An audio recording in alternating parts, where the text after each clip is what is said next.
देखिए दोस्तों क्वेश्चन, वक्र y square equal to 4x और x square equal to 4ay के बीच का क्षेत्रफल ज्ञात करना है।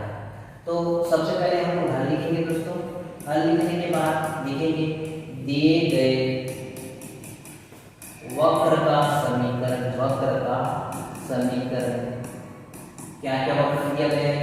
y square equal to 4x तथा दूसरा वक्र क्या है? x square equal to 4ay। Equation number 1 है और इक्वेशन नंबर 1 एक ही है। इक्वेशन नंबर 1 और इक्वेशन नंबर 2। देखिए दोस्तों, ये दोनों इक्वेशन जो है परवलय का समीकरण है। समीकरण 1 व 2 किसका समीकरण है? परवलय का समीकरण है।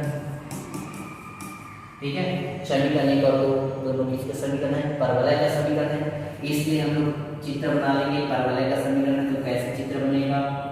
तो देखिए दोनों जो है, दोनों के शीर्ष क्या है? 0 0 पर है। तो एक इस तरह से बनेगा और एक इस तरीके से बनेगा। ठीक है दोस्तों, तो दोनों के बीच का क्षेत्रफल ज्ञात करना मतलब अपन को कहाँ पर ज्ञात करना है दोस्तों?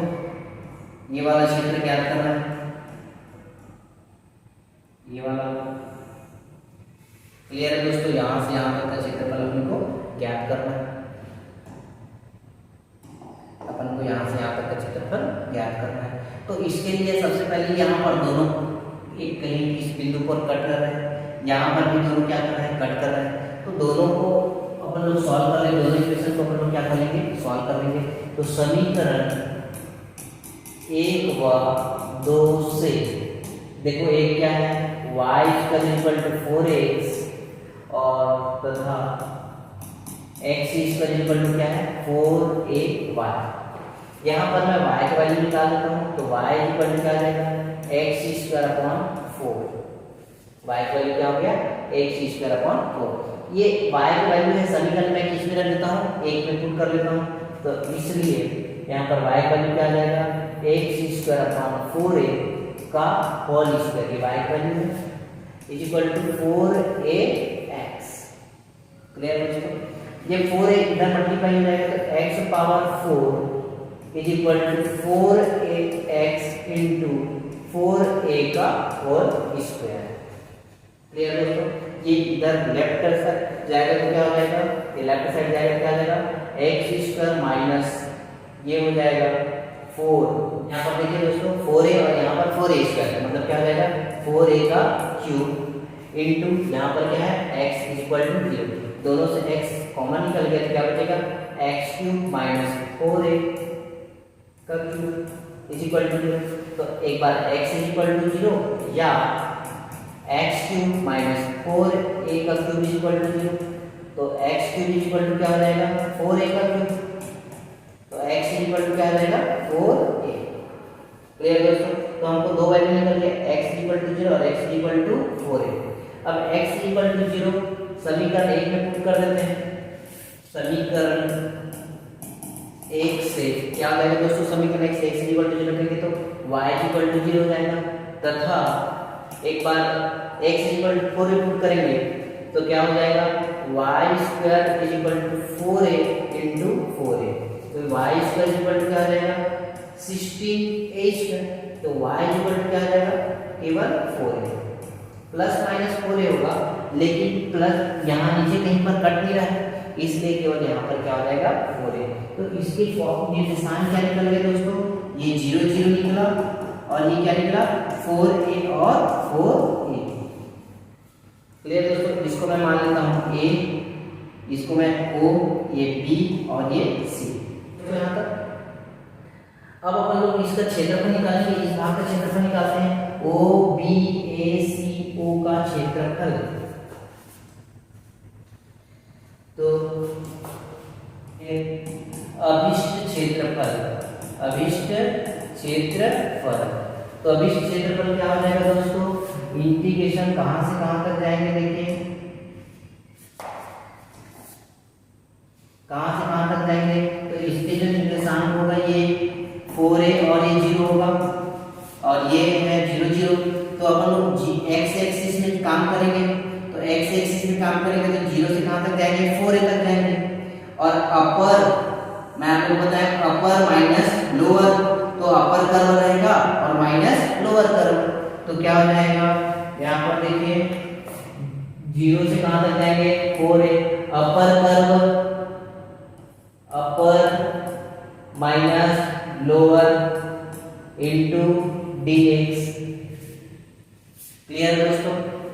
तो यहाँ पर हम लोग देखते हैं अपर कर्व का इक्वेशन क्या है। तो अपर कर्व कौन सा है, ये वाला मतलब पहला वाला अपर कर्व है और दूसरा वाला लोअर कर्व है।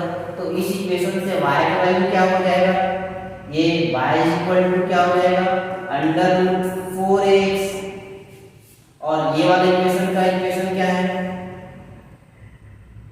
y equal to x square upon 4a।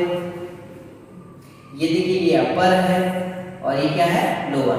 तो अपर माइनस लोअर दोनों को वैल्यू पुट कर देंगे तो क्या हो जाएगा, अपर का वैल्यू क्या निकला है, under root 4ax minus x square upon 4a into dx।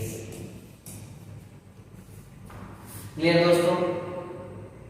और लिमिट क्या हो जाएगा, 0 से 4a। यहाँ पर दोनों का अलग अलग समाकलन कर देंगे तो रूट 4a कांस्टेंट है, बाहर हो जाएगा। देखिए इंटीग्रेशन 0 से 4a under root x dx minus 1 upon 4a constant है, बाहर हो जाएगा, क्या बचेगा, x square upon 4a dx। Under root x का मैं आप लोगों को इंटीग्रेशन बताया क्या होता है दोस्तों, 2/3 x पावर 3/2। और यहाँ पर इसमें लिमिट लग जाएगा 0 से 4a minus 1 upon 4a into इसका इंटीग्रेशन क्या हो जाएगा, x³ अपॉन 3, ये बाहर निकल गया है, और लिमिट हो जाएगा 0 से 4a।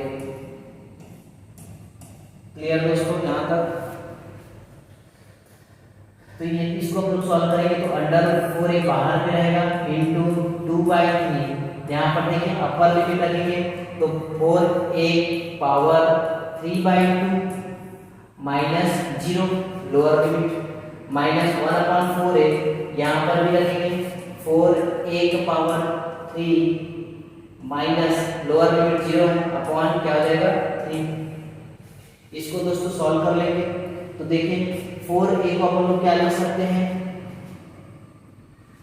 तो इसको हम लोग लिख सकते हैं दोस्तों अंडर रूट 4a, ये 2/3 बाहर में है दोस्तों, अंडर रूट 2 यहाँ पर 4a है, इसको हम लोग लिख सकते हैं 4a into under root 4a। Clear है क्या? क्योंकि 4a का पावर क्या है, 1 + 1/2 minus 1 upon 4a into 3 into 4a का क्यूब। तो यहाँ पर 4a से 1 कैंसिल हो जाएगा तो क्या बचेगा, यहाँ पर देखिए 4a और 4a रूट से तो स्क्वायर हो जाएगा, तो 2/3